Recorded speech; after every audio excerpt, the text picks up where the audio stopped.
ഒരു പ്രശ്നമുണ്ടാകുമ്പോൾ കേരളത്തിലെ ജനങ്ങളുടെ ഒത്തൊരുമയും അതുപോലെ തന്നെ അവരുടെ കാരുണ്യവുമൊക്കെ നമ്മൾ പലപ്പോഴും ചർച്ച ചെയ്തിട്ടുണ്ട്.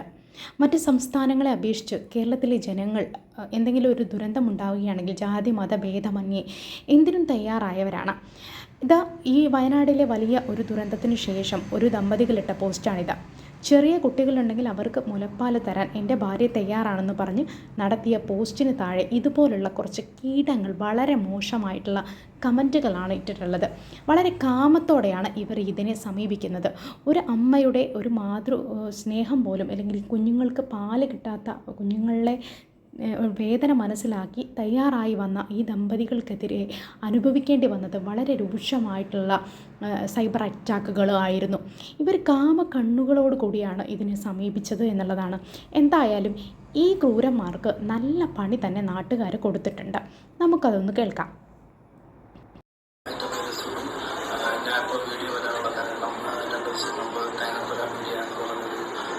ഇൻസ്റ്റാഗ്രാം പേജിൽ ഒരു പോസ്റ്റ് വന്നിരുന്നു. ആ പോസ്റ്റ് നെറ്റ് ഭാഗത്തുനിന്ന് വളരെ മോശമായ രീതിയിലൊരു കമൻറ്റ് വരിക. പിന്നെ ഇതായിരുന്നു ആ പോസ്റ്റ്. ഈ പോസ്റ്റ് ഈ വയനാട് ഇഷ്യൂ ആയിട്ട് റിലേറ്റഡ് ആയിട്ടുള്ള ഒരു പോസ്റ്റാണെന്ന് മനസ്സിലാക്കാതെയാണ് ഞാൻ കമൻറ്റ്.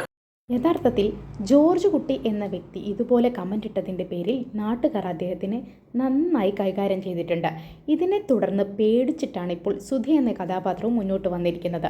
നാട്ടുകാരെ ഭയന്ന് അദ്ദേഹം നേരത്തെ തന്നെ അടി കിട്ടുന്നതിന് മുന്നേ തന്നെ സാമൂഹ്യ മാധ്യമങ്ങളിൽ വന്ന് അതിനെ മാപ്പ് അപേക്ഷിക്കുകയാണ്. എന്തായാലും ജോർജ് കുട്ടിയുമായുള്ള ഒരു സംഭാഷണം, ഒരു നാട്ടിലെ ഒരു പ്രവർത്തകനും ജോർജ് കുട്ടിയുമായുള്ള ഒരു സംഭാഷണം നമുക്കൊന്ന് കേൾക്കാം.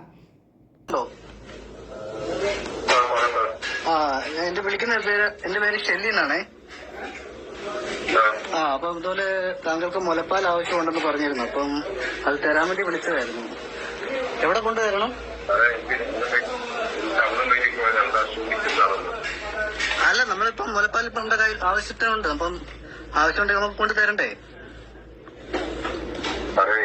അറിയാതെ പറ്റിപ്പോയ അബദ്ധമാണ്, ക്ഷമിക്കും. ഞാൻ അത് പറഞ്ഞിരിക്കും. ഈ കാര്യം കിട്ടി ഞാൻ ഹോസ്പിറ്റലിൽ പോകണം, ഇല്ലെങ്കിൽ പോയി ആ കലാവിനെ കണ്ടിട്ട് സംസാരിക്കണം എന്നുള്ള വണ്ടി ഇരിക്കുവാണിപ്പോ.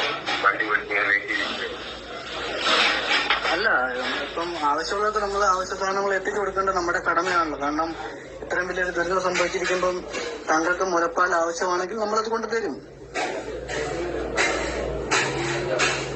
ഹലോ, ഞാൻ എന്ത് വേണമെങ്കിൽ നിങ്ങളോട് പറയാം. നിങ്ങൾക്ക് എന്ത് വേണം ക്ഷമ വാങ്ങിയാൽ എങ്ങനെയാണ് ഇവർ വന്നിട്ട് എന്ത് വേണം പറയത്തില്ല. അപ്പുറത്തേക്ക് ഞാൻ അങ്ങനെ എന്തായാലും ജോർജിന് കിട്ടേണ്ടത് കിട്ടിയിട്ടുണ്ട്.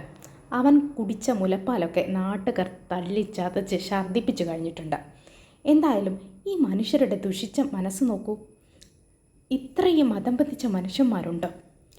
സമൂഹത്തിലെ എല്ലാവരും കരുണയോടെയാണ് ആ വയനാട്ടിലെ ദുരന്തം നോക്കിക്കാണുന്നത്. വളരെ ദയയോടെയും കാരുണ്യത്തോടെയും നോക്കി കാണുന്നവരെ പോലെ ലജ്ജിച്ച് പിൻവാങ്ങിക്കുകയാണ് ഇതുപോലുള്ള ദുഷിച്ച പുഴുക്കൾ. ഇവരെ ഒന്നും വെറുതെ വിടാൻ പാടില്ല. ഇവർക്കൊക്കെ തക്കതായ ശിക്ഷ തന്നെ കൊടുക്കണം. എൻ്റെ ചാനൽ ഇഷ്ടപ്പെട്ടെങ്കിൽ ഒന്ന് സബ്സ്ക്രൈബ് ചെയ്യണം. താങ്ക്